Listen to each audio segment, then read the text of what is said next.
Um, I'd like to call the meeting to order for the Planning Commission meeting of Monday, October 12th, and it is 6:33 on Monday evening. Let's see if we could all join in with the Pledge of Allegiance.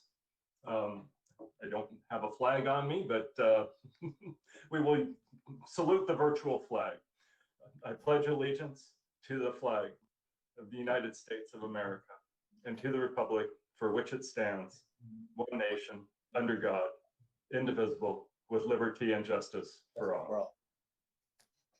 Thank you. Jackie, roll call. Yes, Vice Chair. Vice Chair Cloeter. I am here. Commissioner Liu. Here. Commissioner Momdapurkar.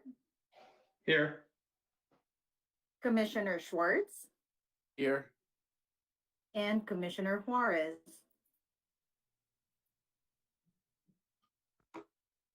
Commissioner Juarez.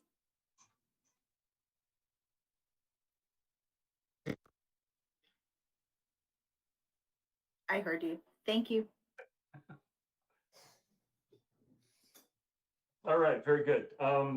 Tonight's meeting is live streamed on cable channel 3 and the online platforms. So just real quick before we start, I want to welcome everybody here. It's been 6 long months since we've been together, and it's really good to see some of you and also some new faces. So it's exciting, and I'm glad that we have the opportunity to get back on track here. For our public viewers or listeners, if you could please email all your comments to pc-publiccomment@sgch.org, and those items will be considered by the Planning Commission tonight. Comments received after the items have been considered will not be read to the record. That's just a standard operating procedure. Comments will be read by our planning assistant, Jackie Wong, and with a time limit of 3 minutes. So please work with us on that.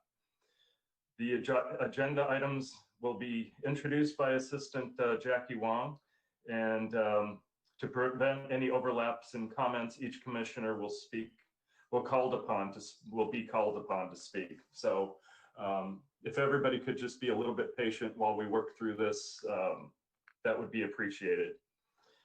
Now, let's see, it's a time for public comment for anything that is not on the agenda tonight. And Samantha, I believe you would be the one up to give us the directions and also welcome. Thank you, Vice Chair. However, this portion, I believe,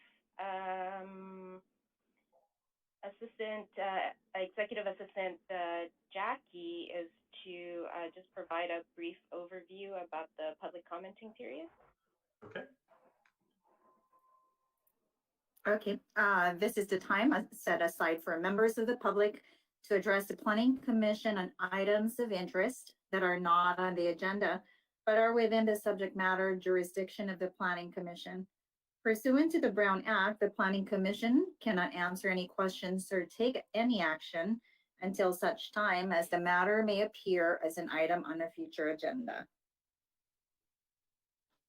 Okay, thanks, Jackie.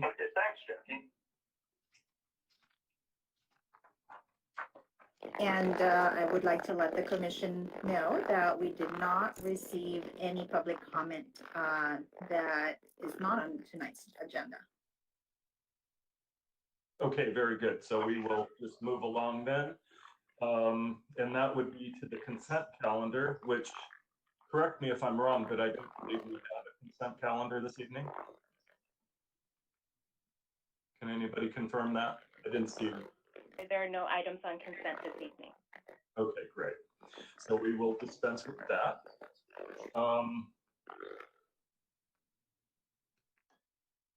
Vice Chair,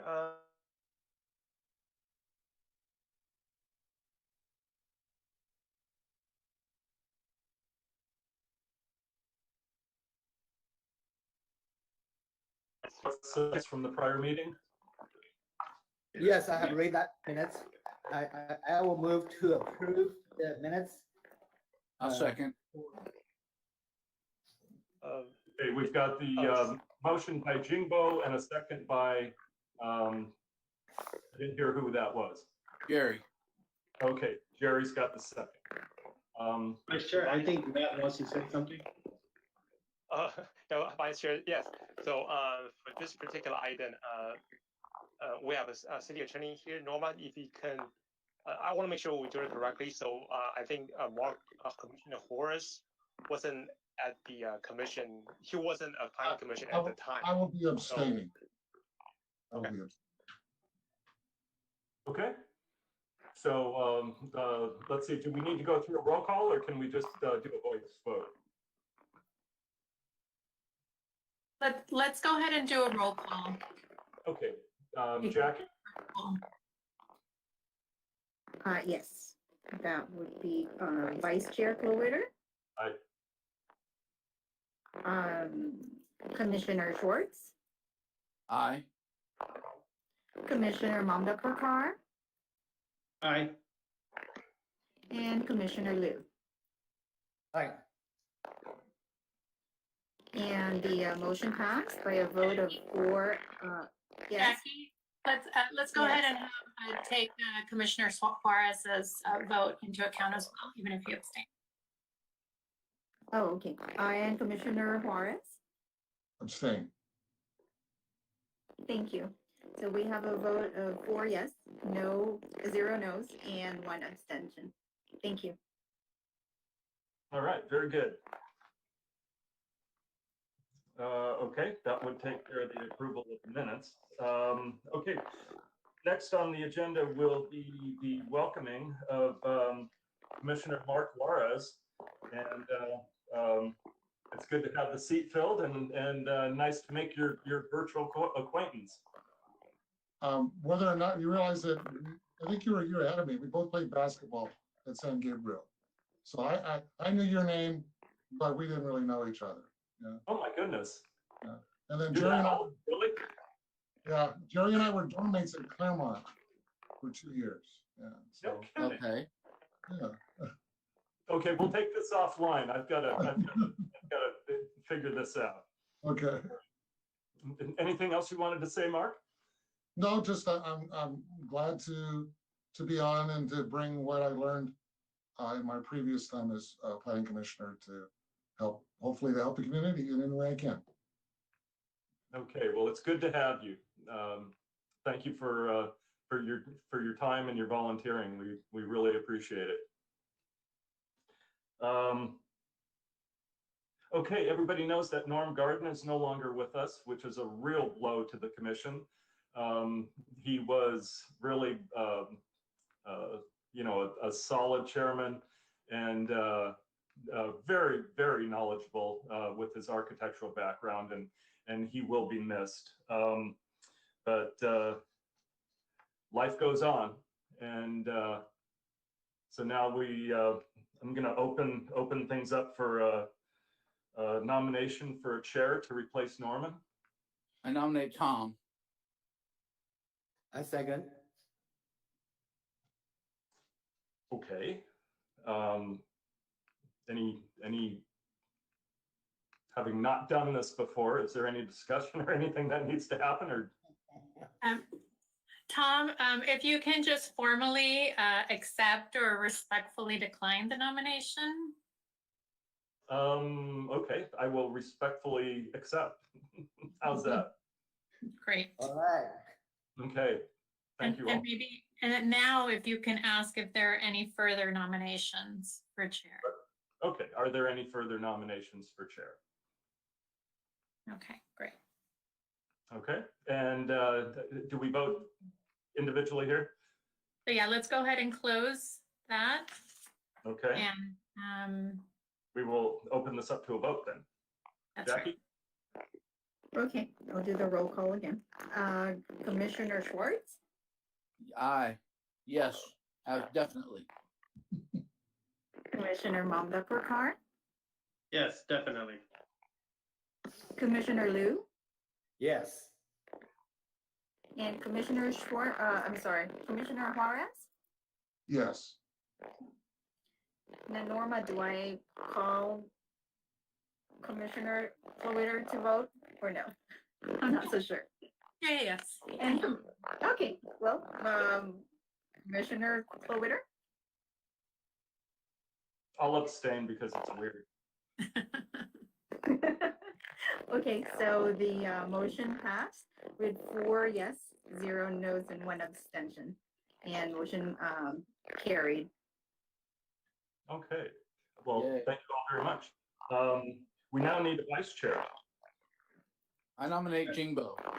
I second. I will second. Okay, you beat me to it. All right. Any other nominations? Jackie? Can we Nominations? have Commissioner Liu go ahead and formally accept the nomination before we vote? God, I'm I'm not glad sure you're here, Norma. accepted. Oh, man. We don't want to railroad you. All right, I'll accept it. Very good. Okay, let's open it to a vote then. Okay, Commissioner Schwartz, Yes. Commissioner Mamdapurkar, Yes. do I address you Chair now, Chair Flowitter? Oh, okay. Yes. And Commissioner Juarez Yes. and Commissioner Liu. I will abstain. Do you abstain? Yeah. Okay, so motion passed by a vote of 4 yes, 0 no's, and 1 abstention. Thank you. Congratulations. All right. Congratulations, Jimbo. Thank Yay. you. Jingbo. Okay. All right. And now it's time for the public hearing. And let's see. Okay, this is Samantha, I believe. We'll take it from here Yes. and introduce tonight's. Thank you for participating and tuning into tonight's Planning Commission meeting. My name is Samantha Tiwasart, Planning Manager with the Community Development Department. And there is one public hearing item tonight. Copies of the agenda and the staff report for tonight's hearing are available on the city's website at www.sangabrielcity.com. And again, if you wish to comment on any of the items and are not the applicant, please email the public comments to pc-publiccomment@sgch.org no later than the time the item is considered by the Planning Commission tonight. Comments received after items have been considered will not be read into the record. For each item tonight, staff will provide a summary of the staff report, followed by comments from the applicant. Then the public hearing will be open, and the recording secretary will begin reading aloud the public comments that have been received during the hearing. Each comment will be read for up to 3 minutes. After the public comments are read, the applicant is provided the opportunity to rebut if they choose.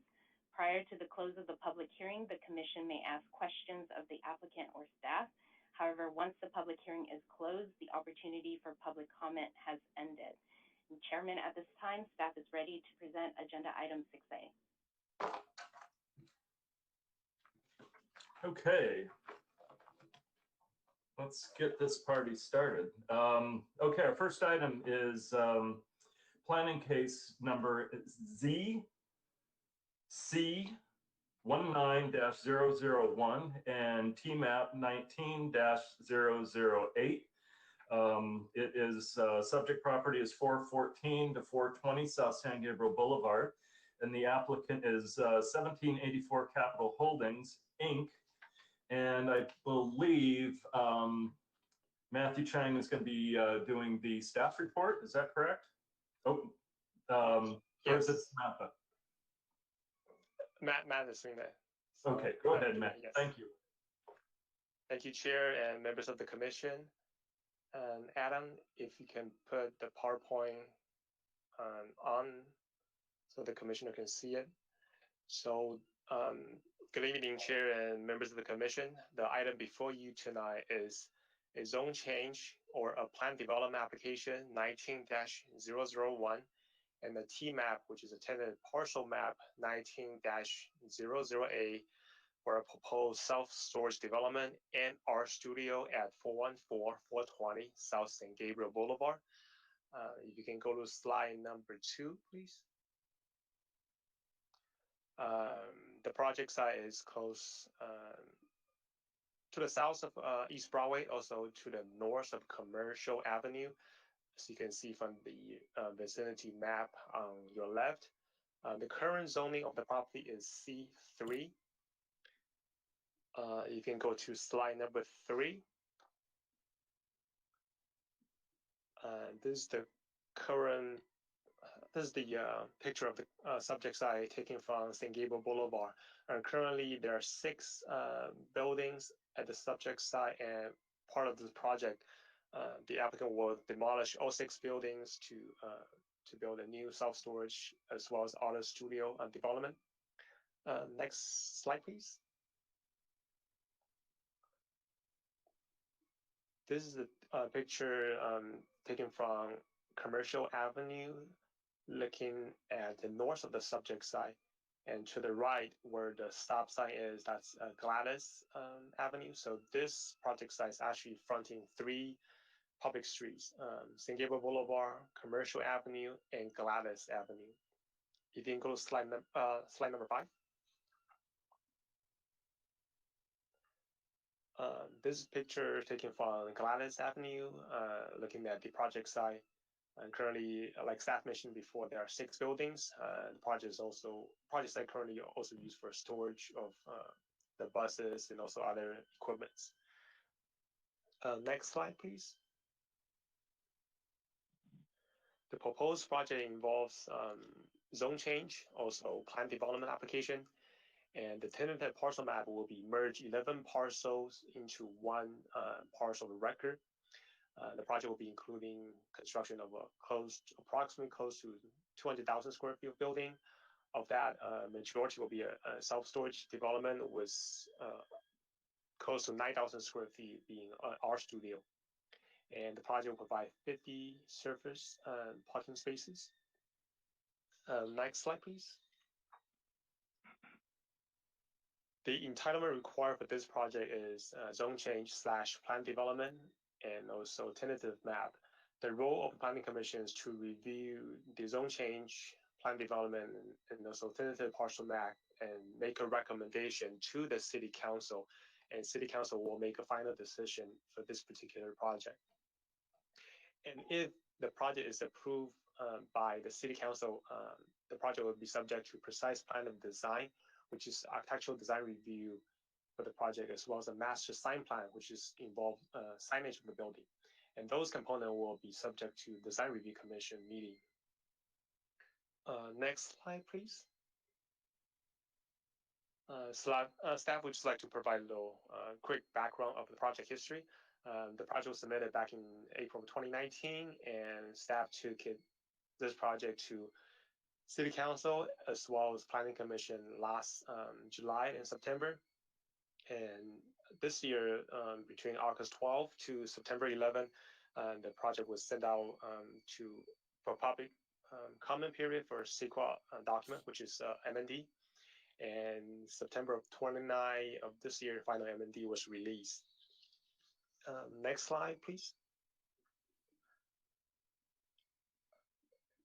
This is the proposed elevation looking from St. Gabriel Boulevard, and the component facing St. Gabriel Boulevard will be 4-story buildings. The first 2 level, the first and second level of this frontage facing St. Gabriel Boulevard will be an art studio and also art galleries. And the top third, the third and fourth floor will be a self-storage use. This project contains a 5-story portion, but the 5th story portion will be kind of behind it, more close to commercial as well as the Gladys Avenue. Next slide, please. As you can tell from this picture, that this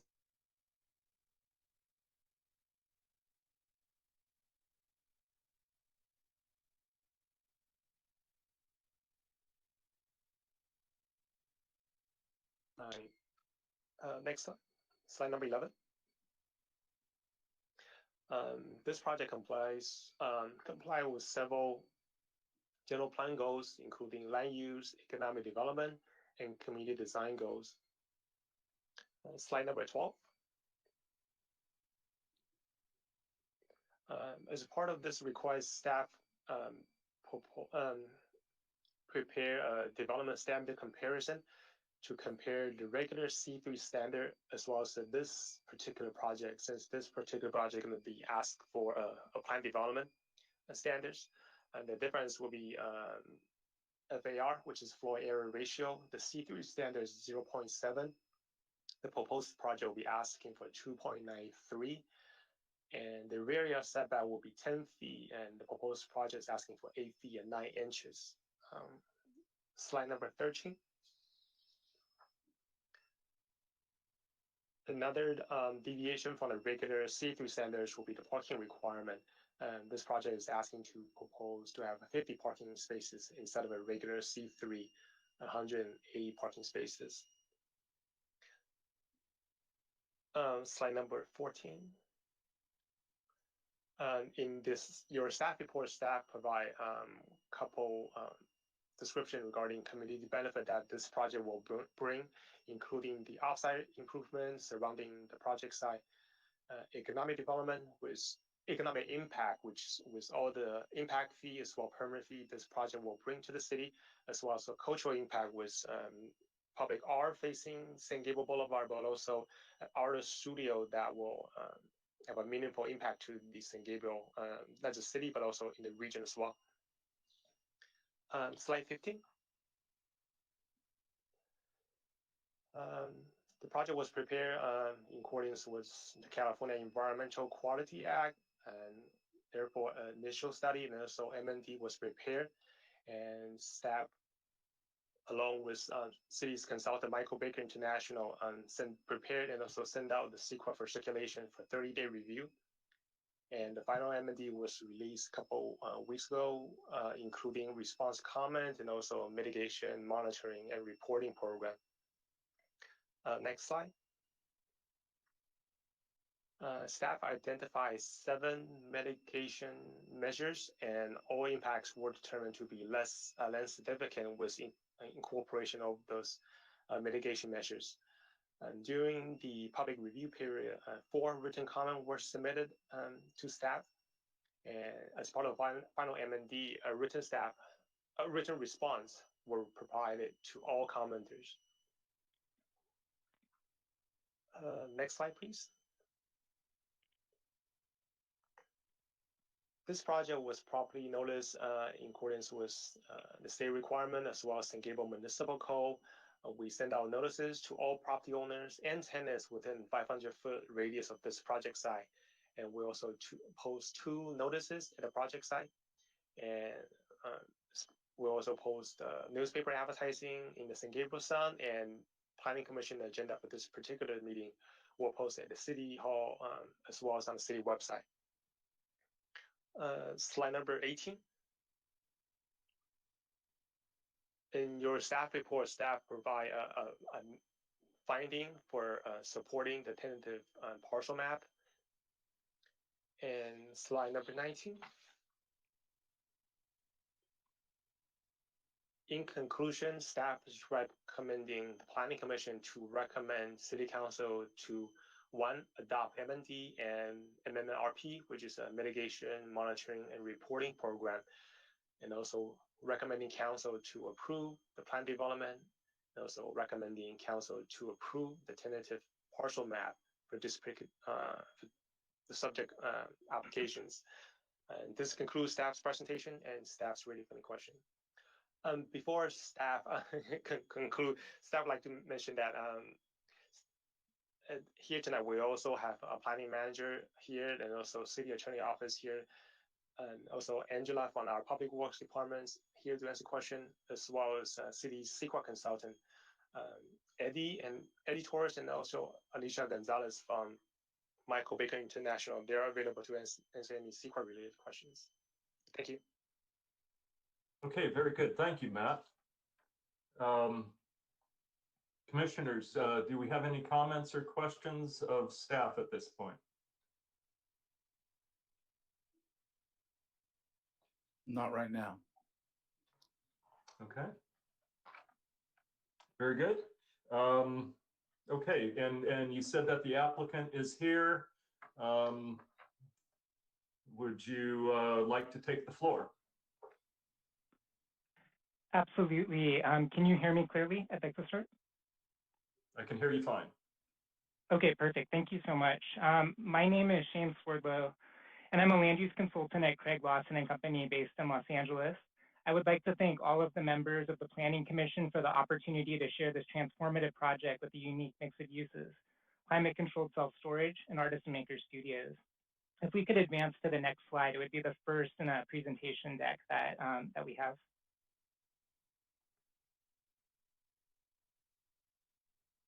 And while we wait for that, thank you so much. I would like to open with a huge thank you to Matt Chang and the environmental consulting team at Michael Baker, including Alicia Gonzalez and Eddie Torres. So much hard work has gone into getting us to this milestone, and it has been an amazing team effort. I would also like to introduce the members of our project team who are on the phone, joining us from throughout the country tonight. Our team members include Kelly McCone from 1784 Capital Holdings LLC, based in Arizona. We have Judith Hartsong, who owns Artist and Maker Studios and is joining us from Maryland, where it's a little bit later tonight. We have Michelle Bach from EAPC Architects and Engineers in Arizona. And we have our traffic consultant, Claire Lipjager from LLG Engineers, which is based in the San Gabriel Valley.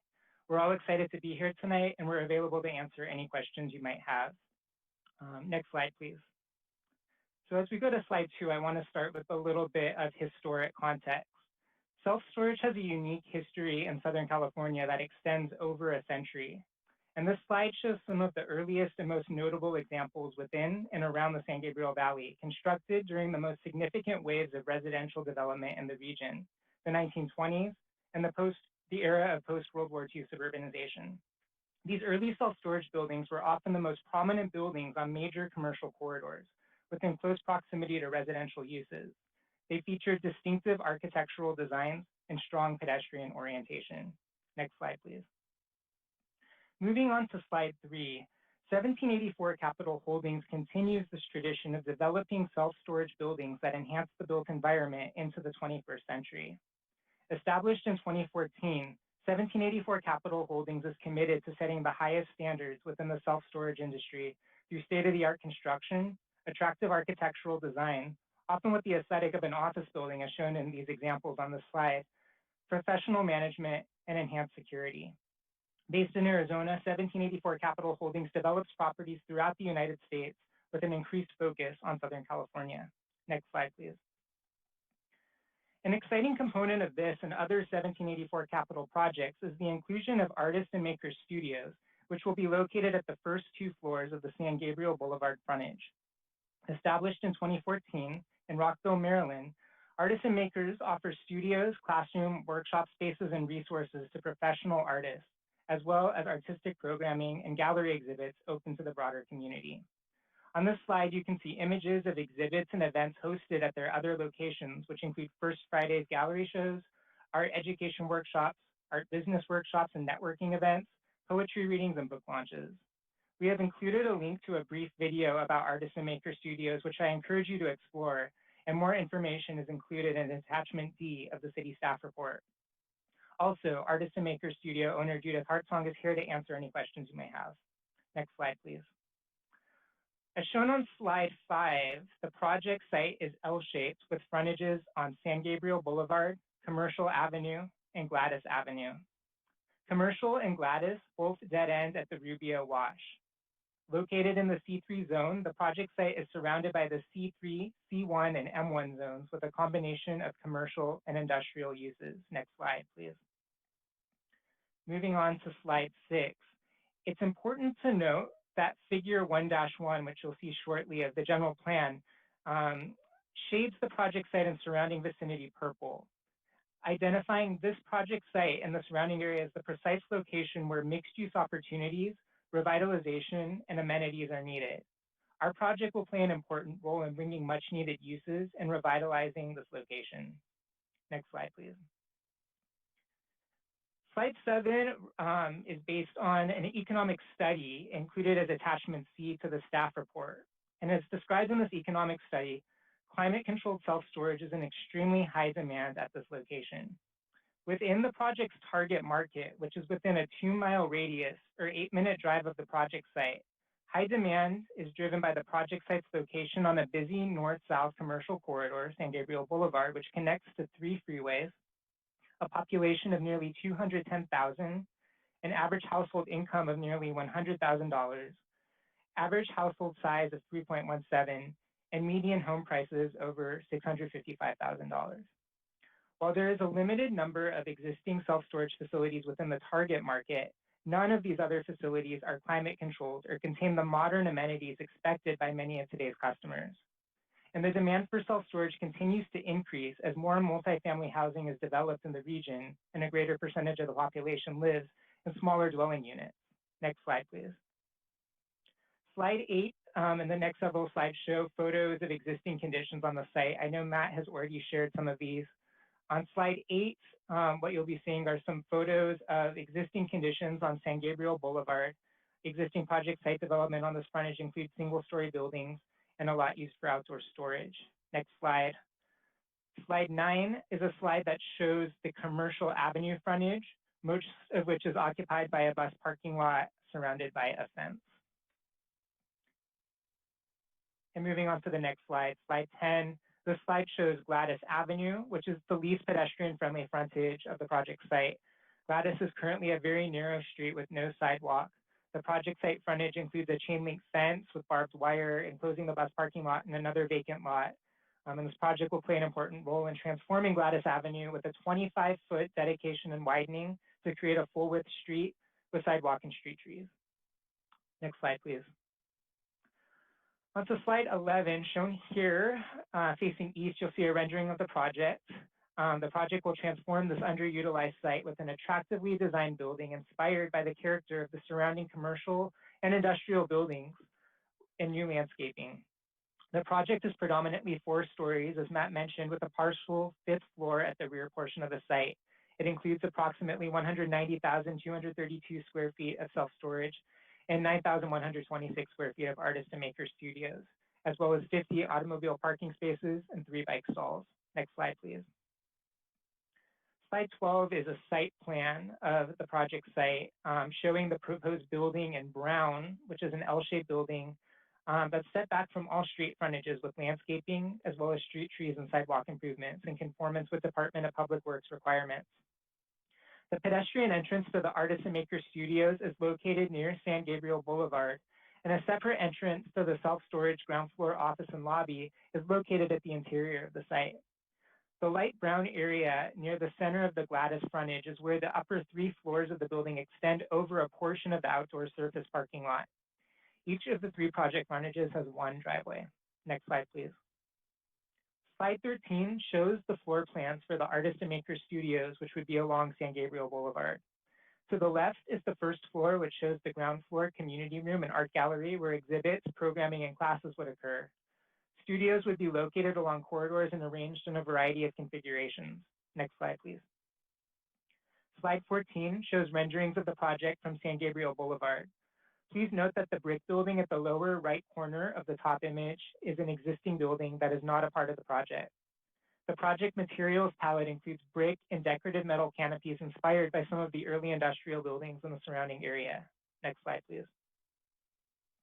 Slide 15 shows the proposed building, landscaping, and driveway along Commercial Avenue. Please note that the 2 buildings at the lower left corner of slide 15 are not part of the project. Next slide, please. Slide 16 shows elevations of the Gladys frontage, as well as the north elevation. At the top of the slide is the proposed east elevation facing Gladys. The opening at the center of this elevation is where the upper floors span over the surface parking lot and a driveway. The lower image shows the north elevation, which abuts existing 1- and 2-story buildings on an adjacent lot. Next slide, please. Slide 7 lists our entitlement requests, which Matt has discussed. These include the creation of a planned development overlay that would allow for 50 parking spaces, which is more than adequate to meet parking demand, 2.93 to 1 FAR, which would allow for a project that adequately meets market demand in a manner that is compatible with the surrounding built environment and does not generate any significant traffic impacts. An 8.9-inch rear yard setback along the Gladys frontage, which is slightly less than the 10 feet required in the C3 zone. We are also requesting a parcel map to merge 11 existing parcels into one development site. Next slide, please.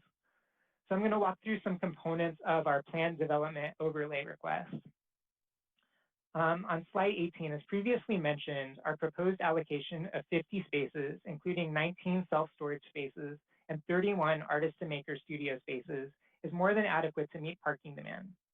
We are meeting the zoning code parking requirement for the artist and maker studios, which is 1 space for each 300 square feet of floor area, or 31 spaces for the artist and maker studios. However, San Gabriel's parking requirement for self-storage of 1 space for 2,500 square feet, which would require 76 self-storage parking spaces, is notably higher than other cities in the region and significantly higher than the reality of what is needed for the site. As listed on the slide, other cities like Alhambra, Long Beach, and Garden Grove have much lower requirements, which include requirements such as 1 space for each 20,000 square feet of floor area, or 1 space per 100 storage units, or some cities limit parking only to the manager's office area, which would result in requirements as low as the single digits for a project like ours. Our traffic consultant at LLG, who is on the line tonight, performed a detailed empirical parking demand analysis and concluded that actual parking demand for a project like ours is 0.0007 spaces per occupied storage unit, or a demand of 11 self-storage parking spaces for a project of our size, based on how few customers are on site at any given time. We are exceeding this demand with our total of 19 self-storage parking spaces and an overall total of 50 parking spaces for the combined uses on the site. Next slide, please. On the note of setbacks, we are exceeding our front and side yard setback requirements. On San Gabriel Boulevard, which is a front yard, we are providing 10 feet where 0 feet is required. On Commercial Avenue, which is a side yard, we are providing a minimum of 5 feet where 0 feet is required. And at the north property line, which is also a side yard, we are providing 10 feet where 0 feet is required. The city of San Gabriel is classifying our Gladys frontage as a rear yard. It should be noted that many other jurisdictions would classify a frontage abutting a street like Gladys on a corner or through lot as a front or side yard, which would require no setback. Given the rear yard classification, a 10-foot setback is required. We are proposing an 8'9" setback, which is a minimal reduction that still allows for significant landscaping at an area where no landscaping currently exists, while activating a street frontage that has long been occupied by a chain link fence with barbed wire. Most importantly, we are able to provide a 25-foot dedication and widening along this long frontage, which is really a substantial improvement along the 312 feet of frontage that will allow for a standard street width, sidewalk where none exists, and other improvements, including undergrounding of existing utility lines. Next slide, please. On slide 7, our project team has been involved, slide 20, our project team has been involved in significant outreach with community stakeholders and city staff, including the city architect for nearly 2 years, refining the project design and making meaningful changes, including the integration of artist and maker studios into the project, which provides a significant community benefit that activates San Gabriel Boulevard. We participated in preview presentations with the City Council and Planning Commission in 2019 and have maintained communication with neighbors to the extent possible given pandemic-related constraints in 2020. In August 2020, we mailed out project and contact information to all owners and occupants within a 500-foot radius and have maintained ongoing communication with neighbors through email, phone, and an in-person site walk. I understand that our Commercial Avenue neighbor, Judy Hui Mena, recently submitted a letter of support to the project file. Judith Hartsong of Artist and Maker Studios has also been in touch with local arts organizations and will continue to do so, as collaborating with and cross-promoting their initiatives is a key goal for Artist and Maker Studios. Next slide, please. This project supports many general plan goals focused on economic and community development and community design as seen here.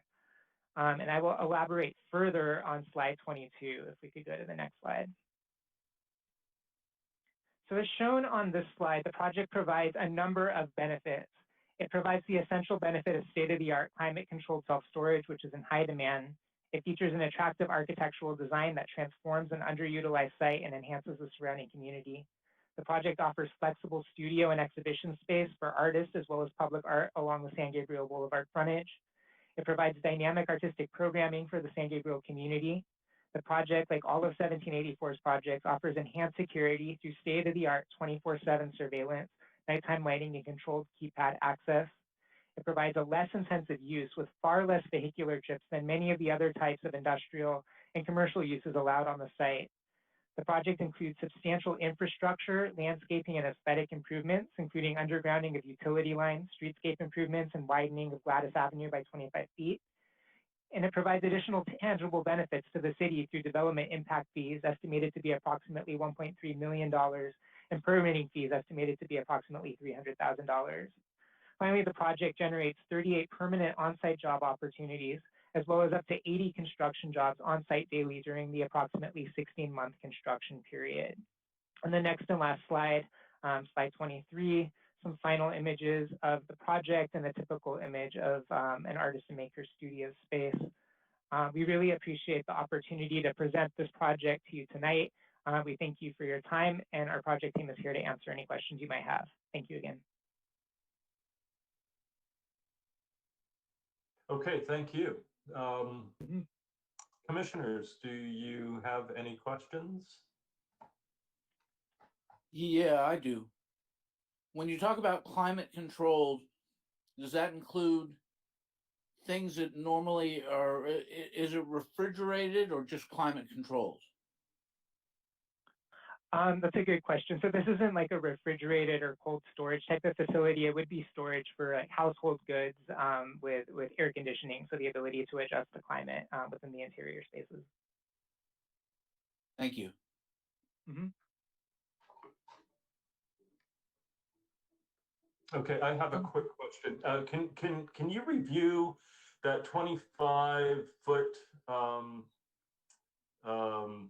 what was that called? It was a The dedication and widening. dedication. Thank you. That was for utilities. What's driving that?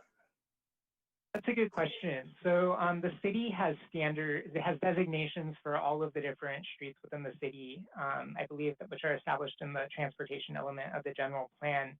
And when new development projects are proposed on streets that are not up to the standard width dimensions or required improvements, development projects are required to provide the necessary widenings if applicable and improvements.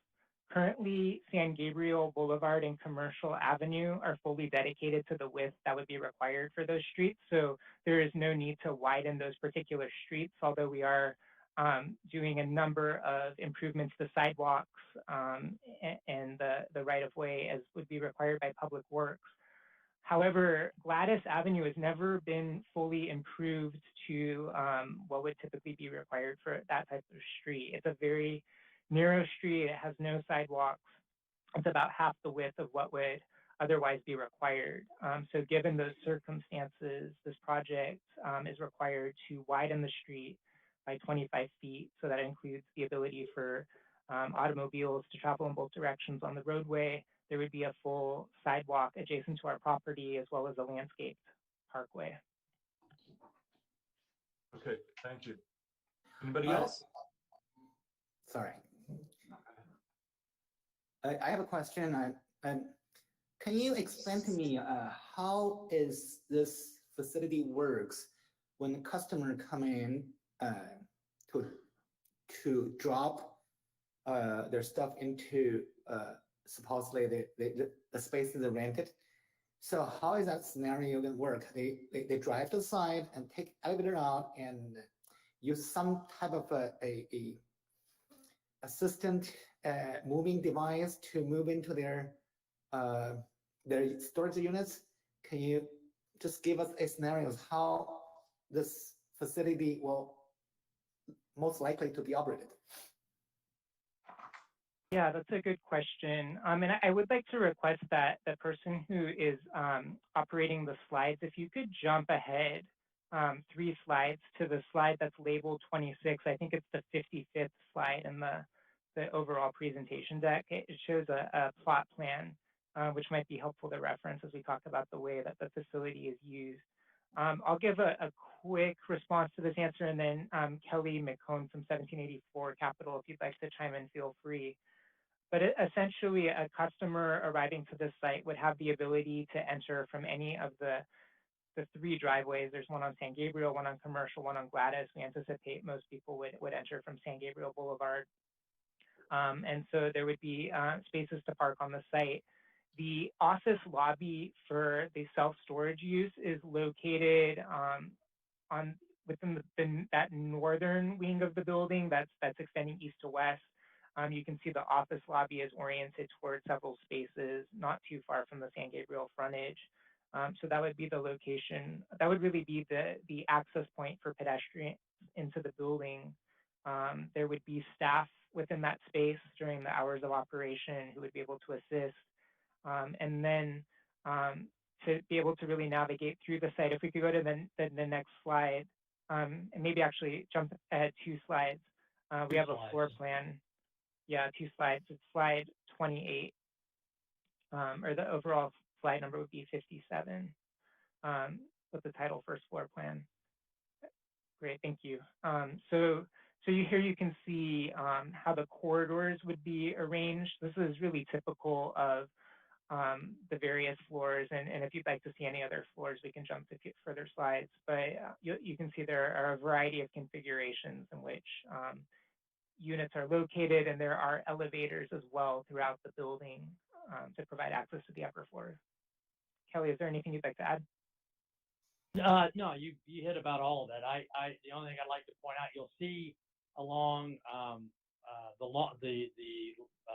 larger of the 2 buildings, you'll see where the elevators are, and then there's a small, blank area. That's basically a lobby, and in the smaller building, there's another one. So in trying to minimize distances for the customers to get to their unit, those provide a lobby for people to drive up to and walk in with whatever they're having to store, or we'll have storage carts there that get right to the elevator. And this project will have a total of 4 elevators spread throughout. The main where the 2 double elevators are would be our main lobby, and then 2 auxiliary lobbies just to kind of make the customer experience better by having other options. So. Okay, thank you. Okay, well, you have slide 28 up. Looking at the artist studios, as far as restrooms to service that part of the project, I believe those are right in the center. Is that what I'm looking at? They do, how are you handling that? Along with the restroom requirement for the rest of the project, are those just general restrooms that are open to the whole project? What's happening there? That's a good question. Yeah. And Michelle Bach, our architect, feel free to chime in. I believe there are 2 restrooms at each floor of Artists and Makers Studios. And then Michelle, if will there be any additional restrooms in the project? Yes, Shane, that's correct. There are 2 restrooms, as noted, kind of right in the middle of the Artist and Studio Makers. 2 for the first floor and 2 for the second floor, designated to just that use. For the storage use, there will be an additional 2 restrooms located near the office lobby space.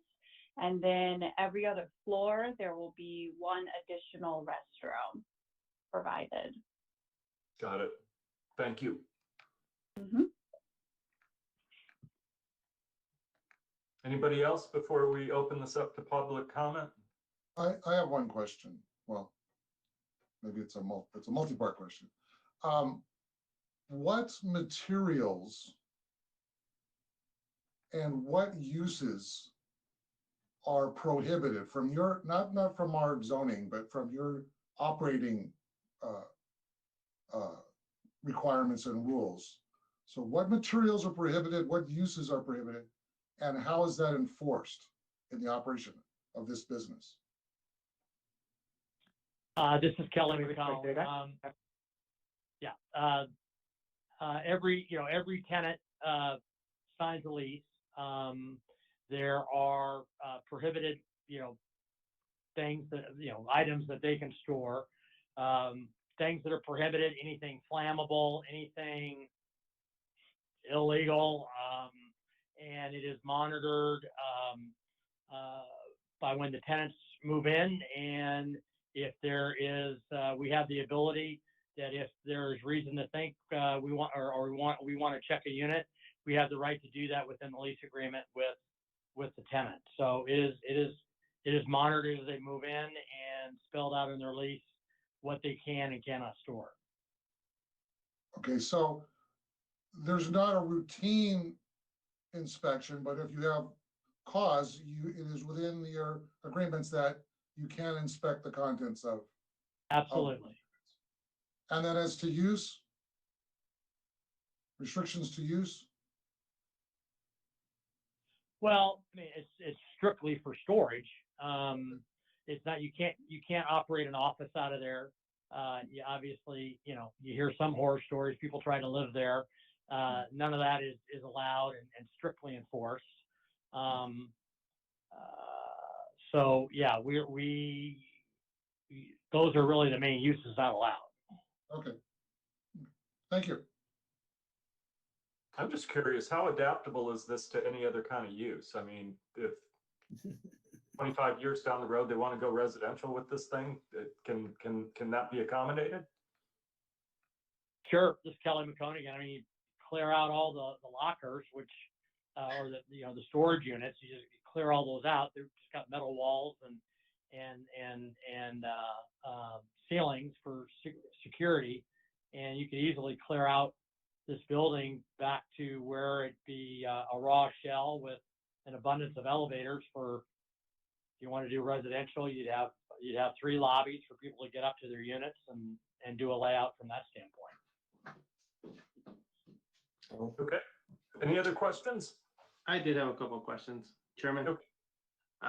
Initially, I was a little bit concerned with the parking requirements, and I'll kind of let Matt take an opportunity to kind of explain some of the responses I got as my question.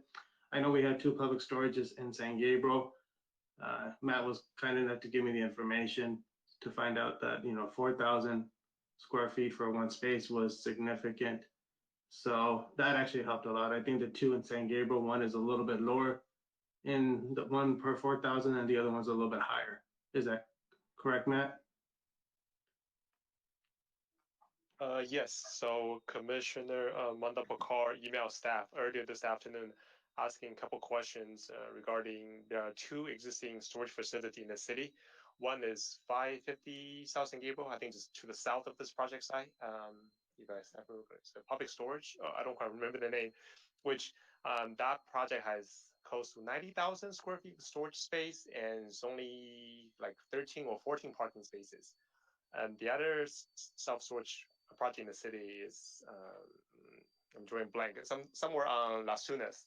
That project has, I think 20, close to 30,000 square feet of storage space and only 14 or 15 parking spaces. So the 2 existing self-storage projects in the city, currently they don't meet the parking requirements well. Commissioner Mandabakar, we just want to get some background information for those 2 project sites.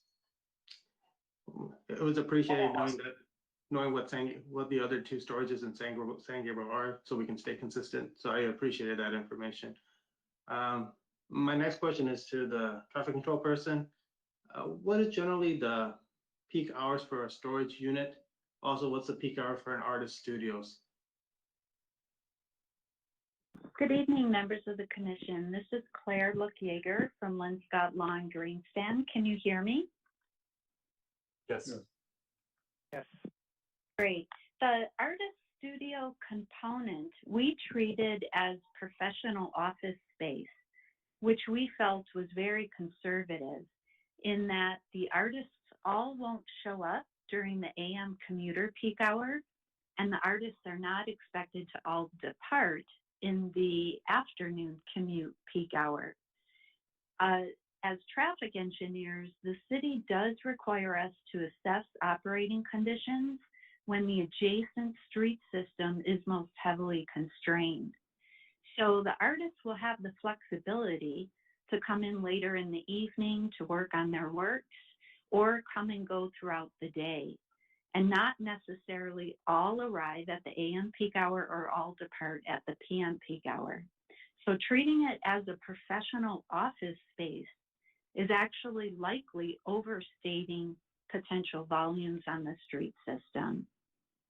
And for the storage component, I just want to add that ITE, the Institute of Transportation Engineers, they've published a trip generation manual, and they've surveyed other mini warehouse facilities.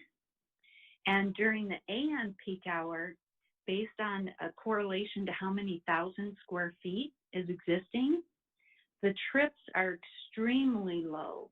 It's a rate of 0.1 trips per 1,000 square feet during the single highest hour in the morning. And in the weekday afternoon or PM peak hour, it's 0.17 trips per 1,000 square feet. So when we looked at both components together from an overall traffic generation perspective, for both the artist space as well as for 190,000 and change of the mini warehouse component, the AM peak hour generation was only 30 vehicle trips. So that's in essence, one vehicle every 2 minutes. And in the PM peak hour, it's only 42 vehicle trips. And of course, in this forecast, we also reduce the trip generation associated with the existing uses on site. So those volumes are even lower when you want to look at the net difference on the street system. Does that help address the question? Yeah, yes, it did. Thank you so much. You're welcome. My last two questions. I know San Gabriel Boulevard is up to the close to the rail tracks, south of the rail tracks. Actually, you see a median. Are we planning to put a median north of the railroad tracks? A center median?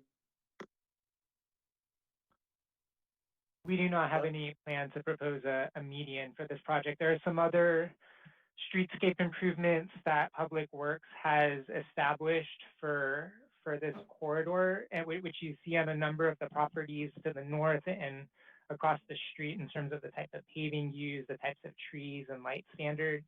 But a median itself is not part of the proposal. And in fact, there is use of that kind of center median lane to be able to make left turns into Commercial Avenue. But actually, it's part of in the conditions of approval that if in the on the streetscape San Gabriel Boulevard streetscape plan, there already have a plan showing there's a median, then the project have to install the median. I'm Angela from Public Works. All right, thank you. And my last question was to the Hearing Group. I noticed in your report, I think this is a generic report, but page 3 uses a generic word of retail space where for the artist studio. Is in the Doppler agreement, is it planned that this workspace for the studios will always, from now to the end of whatever this project ends its lifetime of work or lifetime of the building, will it always be an artist studio? So yes, we are committed to the artist studio concept, and that was just a kind of a general term being used in the economic analysis to describe that space. But what we're proposing, what you see in those floor plans, is what we're committed to doing. All right, thank you so much. Mm-hmm. All right, thanks, Anag. Okay, if do we have any other questions, or do we have anybody from the public who would like to speak on this? Jackie, do we have speaker cards? Anything like that? Yes, we have received two public comments through the email. And I'll start with Judy Manuna. And it says, to whom it may concern. Jackie, Yes. Yes. Shen, I can speak for Jackie. Jackie might have some technical difficulty, but I'll speak for not Jackie. understanding that very well. I can. Can you hear me now? I will speak for Jackie. Okay, go ahead. Oh, Erica, is that possible that you read for Jackie? Yes, I can read. Can you hear me? Yes, Erica. Okay. Yes. Okay. So this one is from Judy Hui. To whom it may concern, I am the property owner of 840 Commercial Avenue and would like to add my support to this project. I have been a nearby resident for over 40 years and drive on St. Gabriel almost daily. I have shared in the past my disappointment that the businesses on St. Gabriel have not been motivated or inspired to make improvements. I have had an opportunity to speak with Shane to address my initial concerns and am left with no reservations. I think this new development project for St. Gabriel is an amazing begging to jumpstart a much needed transformation. Aside from being an eyesore, this property has been underutilized and can only benefit the city of St. Gabriel. I also like that the development will have multiple uses that will not only provide storage, but add a more creative and cultural aspect to St. Gabriel. This massive project will make an immediate impact on St. Gabriel Boulevard, considering the magnitude of the development. I like the modern design of the building and still believe it ties in with the surrounding neighborhood. The design draws inspiration from the industrial and commercial character of the area while featuring high quality materials and landscaping that will beautify the site and improve the pedestrian experience on adjacent streets.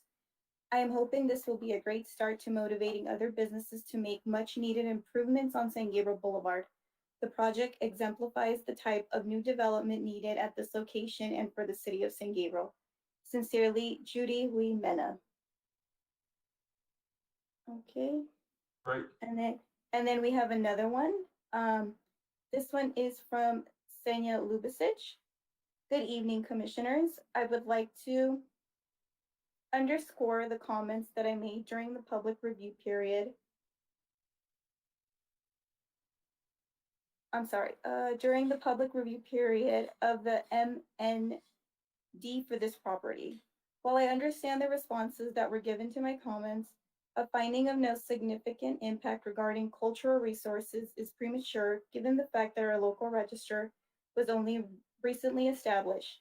Our context statement is just getting underway, and the city has yet to survey local resources to establish an inventory.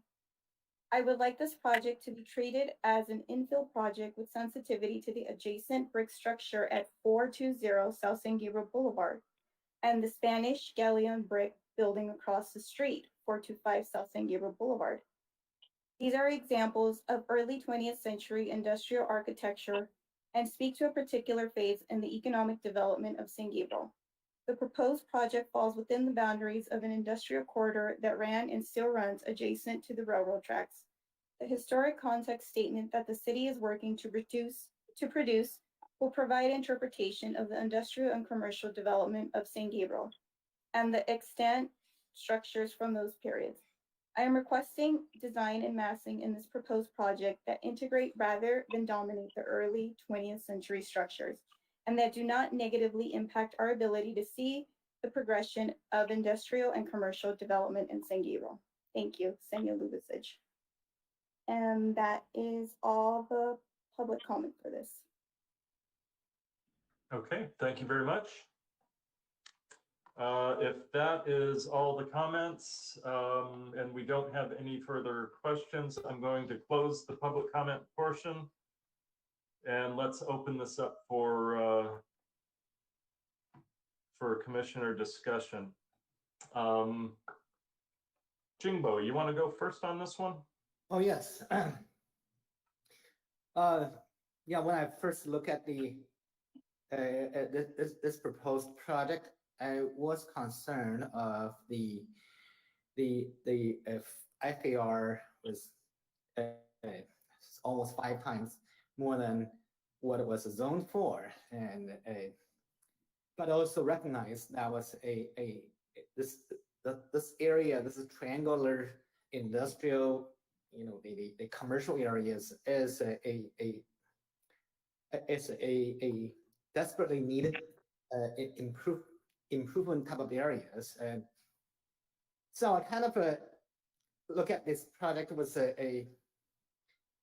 yeah, it's huge for the size, for the sheer square foot of the project, but it's also very low impact in terms of traffic, and it's just a big mess, a big new building on the side.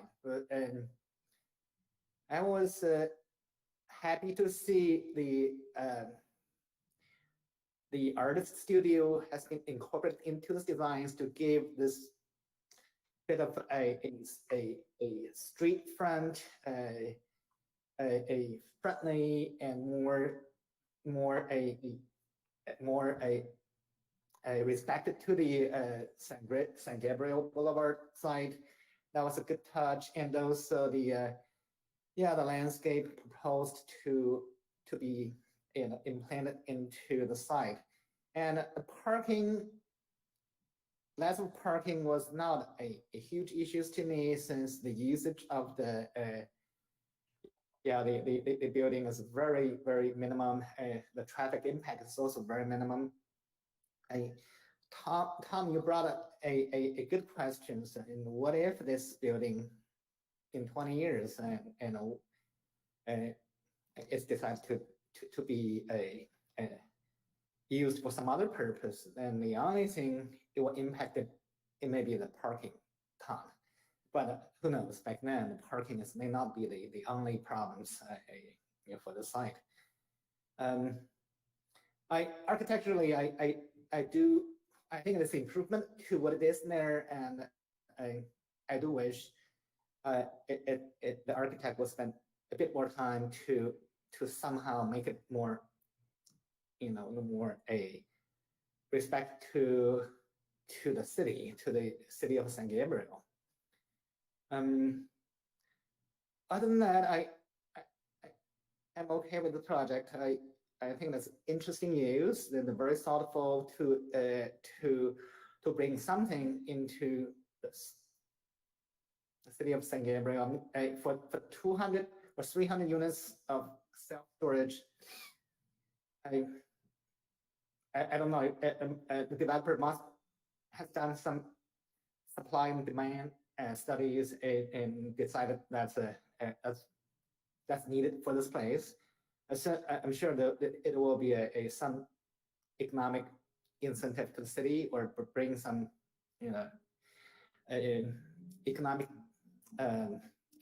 benefit to the cities. So that's my concerns, my thought on this project. Okay, thanks, Jingbo. Mark, you want to weigh in here? Sure, I thought I was going to go last here, but okay. Yeah, we're not going in any order tonight. Okay. Well, I generally speaking, I was very pleased to see this project here. I think it can stimulate further development, and kind of, well, my hope is that it will provoke an upgrade, if you will, in the terms of what is in that area and what is along San Gabriel Boulevard. I share the concerns about the FAR and the parking, but I think when you subtract, I'd be interested to know what, if you subtracted the storage, what would the FAR be and the parking requirements? I think actually there were some calculations. So when I saw those, I'm satisfied, and especially since the other uses surrounding it, there's no movie theaters or doctor's offices and so forth, high trip generators in the areas there. So my main concern actually is with those is not that we're possibly are granting these, and I didn't see and maybe I was reading through it pretty quickly. I didn't see the word variance anywhere. Maybe we call it something different these days.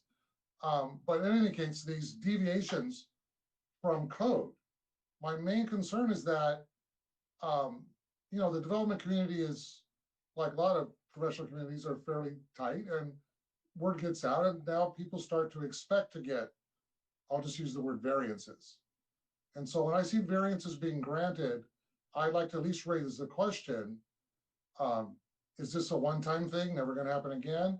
Could it happen again? Should we codify the changes that we are granting, or revisit that? I know there's a property along the railroad tracks at Del Mar, south of Clary, I think is the road there.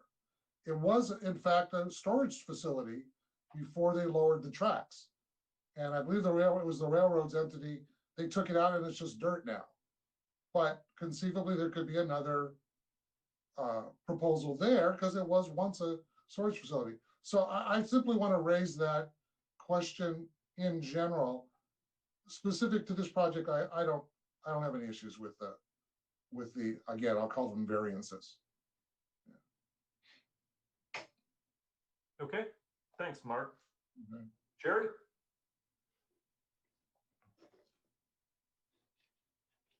Yeah, I looked closely at this project as we all did, and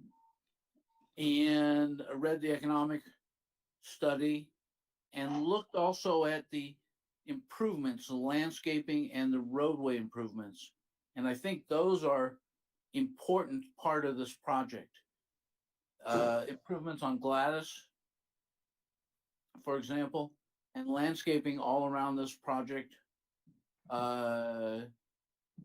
Trees and what have you, and plants. I think that's important.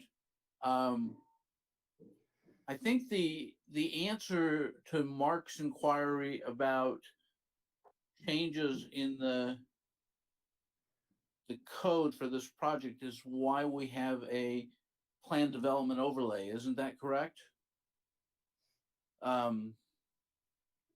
That's where those specific development code necessities are actually in the for this project. I think that's where the plan development overlay that the council has to contemplate come in.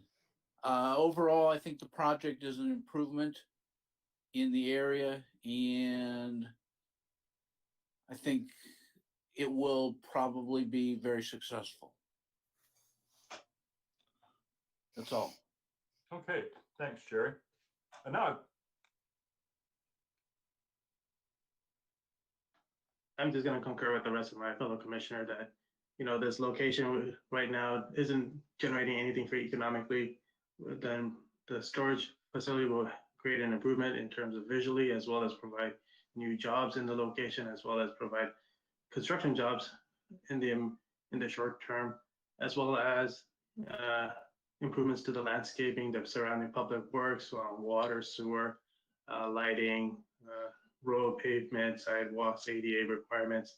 It all sounds great. It also they're including a economic incentive in this package, so that's always a good thing that council work out. But overall, it's an improvement to our community.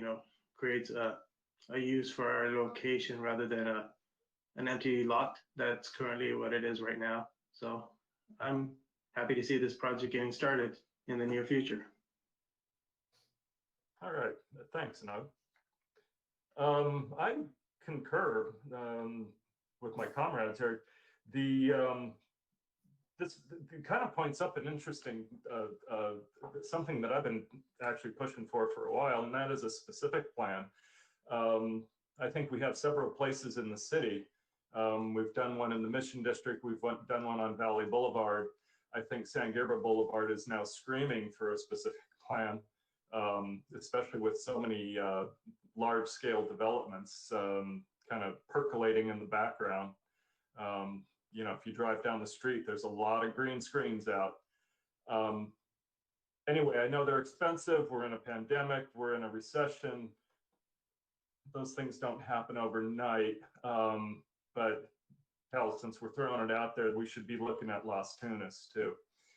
Okay, so that has nothing to do with this, but I like the artist focus. I like the lofts, the gallery space on the ground floor. I think that's something that's definitely an amenity for the city of San Gabriel, for our long neglected artistic community. And at the end of the day, I always have to look at these things. First, the findings. You know, have we met the findings? And yes, I believe this does. And then, is it a higher or better use of the property? And all you have to do is drive by, or, you know, get out of your car if you dare, or look at the pictures. And, you know, I mean, this is bus storage and chain link fences, and I think we can all agree that this is a higher and better use of the property, and that's kind of why we're here. So I would definitely put my support behind this this project. And let's see, while we're at it, let's just go ahead. I'm going to move to adopt a resolution of the Planning Commission, City of San Gabriel, recommending the City Council adopt a mitigated negative declaration and mitigation monitoring and reporting program, and approve planning case number ZC 19001 and TMAP 19008 for a planned development overlay zone and tentative parcel map at 414-420 South San Gabriel Boulevard, subject to the recommended conditions of approval. Do we have a second? Jerry seconds. Okay. And Jackie, if you'd like to run us through a vote. Can you hear me now? I think that'll work. Okay. Roll call, Commissioner Schwartz, Yes. Commissioner Marnell-McCarr, Yes. Vice Chair Luke, Yes. Commissioner Moore. Was that me? Yes. Yes. And Chair Winner. Yes. Vote, motion passed by a 5-vote yes, and no abstentions. Excellent. Thank you very much. I want to thank everybody for showing up tonight and sharing your knowledge and what we hope is a very successful project. Thank you very much, and congratulations. Thank you. On behalf of the applicant, we thank you very, very much, all of you, for your time, and we look forward to being a part of the community. Excellent. Thank you much. Okay, moving right along. Bear with me, I've got a script here. Okay, next one is the housing, the sixth cycle regional housing needs assessment, RHNA, for the 2021 to 2029 planning period. And Samantha, are you handling this one tonight? Yes, sir. Okay, you have the floor. As Chairman and members of the Planning Commission, item 7A before the Commission is an informational item regarding the Regional Housing Needs Assessment, or what is also commonly known as the RHNA, which is RHNA. On May 11th, 2020, the 2019 General Plan Housing Element Annual Progress Report was presented to the Planning Commission. And in the report, information was provided regarding the current 5th RHNA cycle. And to provide a brief background to the Planning Commission again, the RHNA is a requirement of state housing laws, and it is the process used to determine projected and existing housing needs for all jurisdictions in the state. The RENA occurs in 8-year cycles, and the current cycle is the 5th cycle, and it covers the planning period between October 2013 and October 2021. The planning period between October 2021 and October 2029 will be the 6th planning cycle. State law requires every jurisdiction to plan for its RENA allocation in its housing element of its general plan to ensure that there is adequate sites and zoning to accommodate the allocated housing unit number. Once updated, the housing element will be reviewed by the California Department of Housing and Community Development, also known as HCD, and must be adopted by the jurisdiction. The allocation process itself has several milestones before the adoption of the final allocation plan. First, the Department of Housing and Community Development provides the Southern California Council of Governments, or SCAG, with the Regional Housing Needs Determination. And for the 6th cycle, the unit number is approximately 1.34 million units for the state. State law requires SCAG to adopt a methodology to distribute the regional determination to every jurisdiction, and the process to determine the methodology occurred between February and June of 2019. The proposed methodology was released for public review and comments between August and September 2019, and similar to many jurisdictions, the City of San Gabriel submitted a comment letter, and overall, SCAG received approximately 250 public comments. And based on those comments received, SCAG developed a draft methodology, which was reviewed by 2 subcommittees and the Regional Council between October and November 2019, and was accepted by HCD in January of 2020. It was anticipated that once the Regional Council adopted the final RENA methodology, that SCAG would distribute the draft RENA allocation lightly in March of this year. However, due to the pandemic, the draft RENA allocation was only released September 4th of 2020. And the draft 6th cycle RENA allocation for the City of San Gabriel is approximately 3,017 total units, which is just 7 more than the estimated numbers that were provided to the city in September of last year. The next step in the RENA process is the period to file appeals, which commenced on September 11th of this year and must be filed electronically by November 26th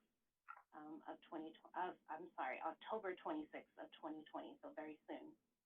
The hearing on the appeals is scheduled to begin on or about December 10th, 2020, and following the conclusion of the appeals process, the final RENA allocations are anticipated to be issued in February 2021. All local jurisdictions' housing element updates are due to HCD by October of 2021.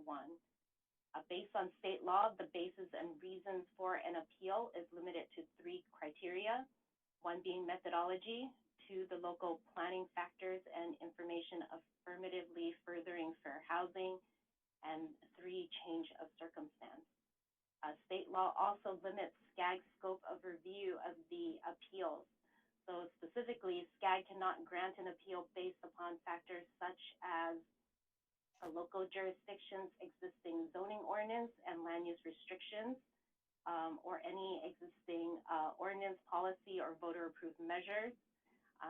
Also, prior underproduction of housing units, and then also stable population number cannot be reasons to grant an appeal. A survey of surrounding cities was conducted on whether an appeal will be filed, including the city of Alhambra, Arcadia, Claremont, Duarte, Monrovia, Monterey Park, Rosemead, Pasadena, South Pasadena, Pomona, and Temple City. And the cities of Alhambra, Claremont, Duarte, Pasadena, South Pasadena, Pomona, and Temple City indicated yes, they will be filing an appeal, while Monterey Park and Rosemead are uncertain, and Arcadia and Monrovia indicated no. Historically, the City of San Gabriel in the prior 4th and 5th housing cycles has filed an appeal, and both times the appeals were denied by SCAG. So the recommendation before the Planning Commission this evening is to receive the information contained in the staff report and to provide staff further directions to present to the City Council. in the next city council meeting. And this concludes staff's presentation. Okay, thank you very much. Just as a matter of there's nothing that we need to do to move this forward. It's just informational purposes only. That's correct. It's to receive and file. No action is required from the commission this evening. Okay, does anybody have any comments? It seems like we should be filing an appeal, because while we're only up 7 or 8 units, the 3,000 some odd units, especially given the pandemic and a recession, is completely unreasonable. So in terms of change of circumstance, I at least think that we have a change of circumstance. Everybody else has the same things going against them, but that means the number of units should be reduced overall, in my opinion, especially for San Gabriel.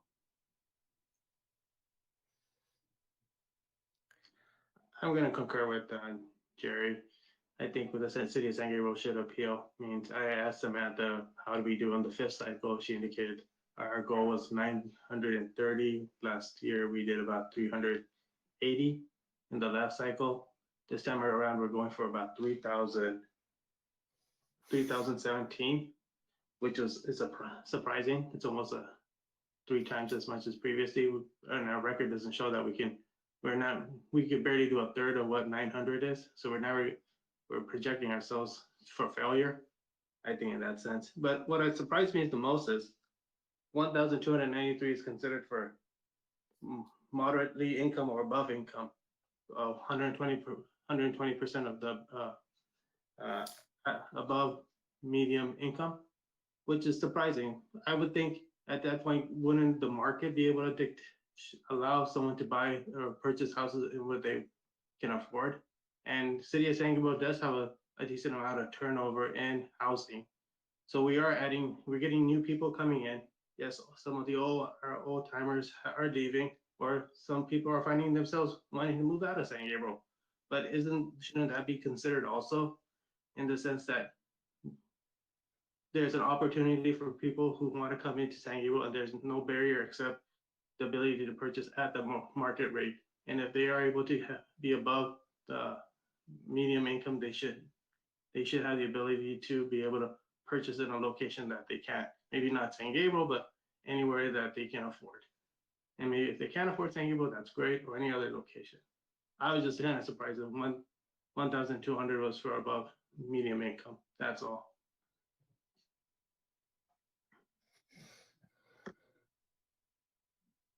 Jingbo, any comments? Well, it is a issues every city has to face. It's not just for us. It's everywhere, and it's our neighbor cities. I've seen a lot, talked to them a lot. You know, there is a housing issues and housing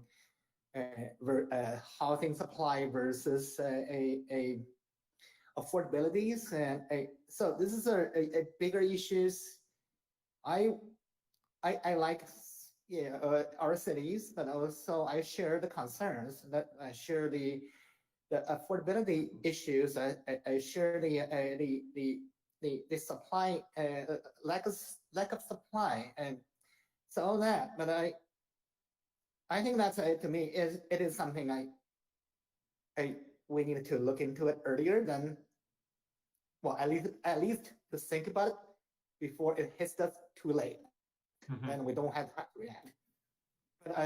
But this deserves a discussion within the city, within our commissioners, and also the communities of what is best for the city, but also do we have issues to that? I think we do have a housing issues in our city as well.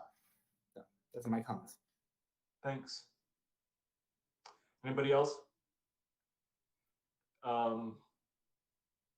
Yeah, one of my feelings on this is that we have San Gabriel is a tough city to develop. It's so tight to begin with, and any kind of increased density that you're going to do is going to be an infill project where you're taking something away and building something bigger. And you know, that puts us really at cross purposes with a lot of the residents in the city.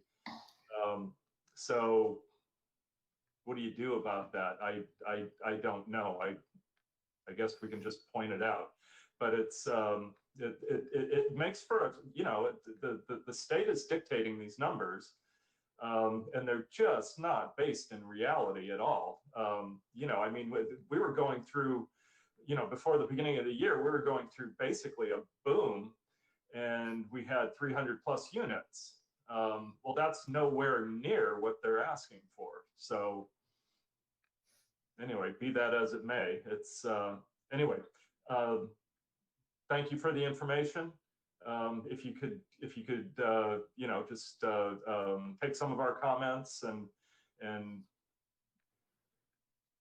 hear them, we would be grateful for that.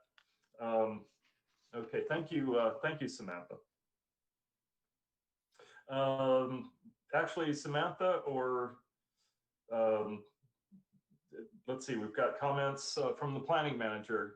Is there anything you wanted to bring forward? Yes, Chairman and members of the Commission, there are a few updates that staff would like to provide to the Planning Commission. First being that the city's local early action planning grant application, the LEAP application, was submitted to the state in September for review, and the application is at the final stages of the review process. It looks very promising that the grant will be granted to the city, and that was in the amount of $150,000, and the funding for that will go towards paying for the city's housing element update. Also, the request for proposals to work on the city's housing element, inclusionary housing ordinance, and updating the city's density bonus chapter was issued on September 28th and will close on November 2nd. The city's historic context statement, it was mentioned during the public comment for the project on San Gabriel.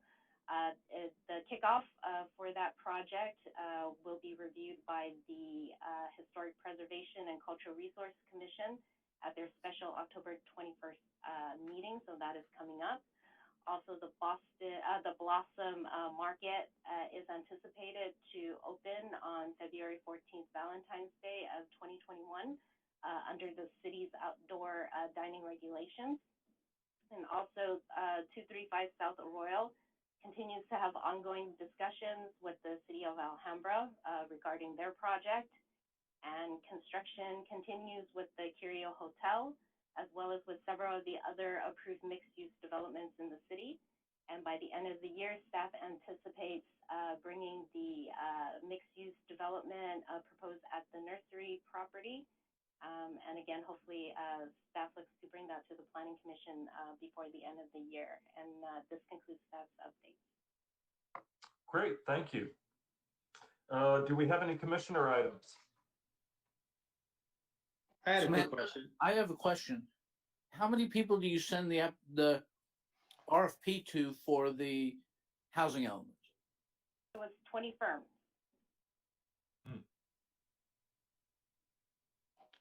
I had a quick question. What happened to at the old O'Donnell dealership on San Gabriel and Las Tunas? I noticed the green fencing go around.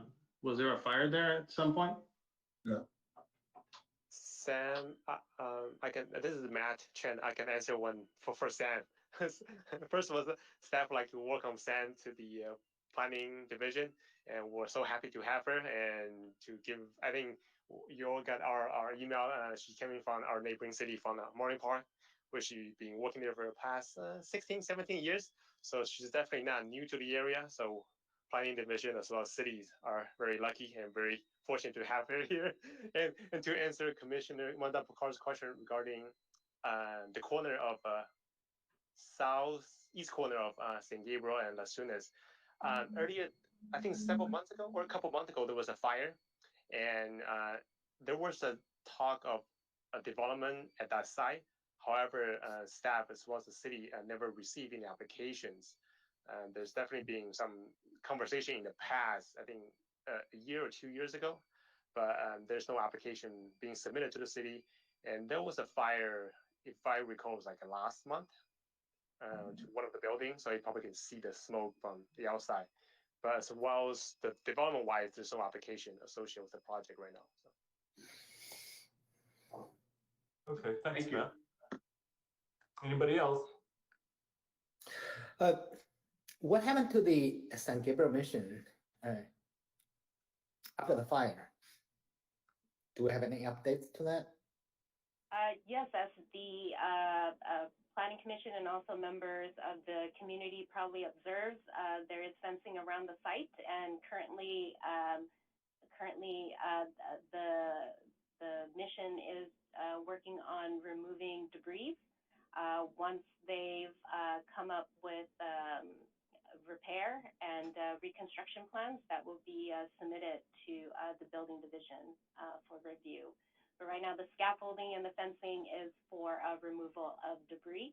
It is anticipating that the repair work will occur early next year, and it is anticipated by the mission and the Archdiocese hopefully to complete that work before September, which is their anniversary date. Thank you. Yeah, visually going by there, I just noticed this week that the roof is pretty much out. You know, you could see a lot of the burned wood, and that has since been removed. So they're making progress, it looks like. Okay. All right. Well, I think we did it. Good job, Tom. No, I do want to say it, and this is repeating what I said earlier. It's good to see you all again.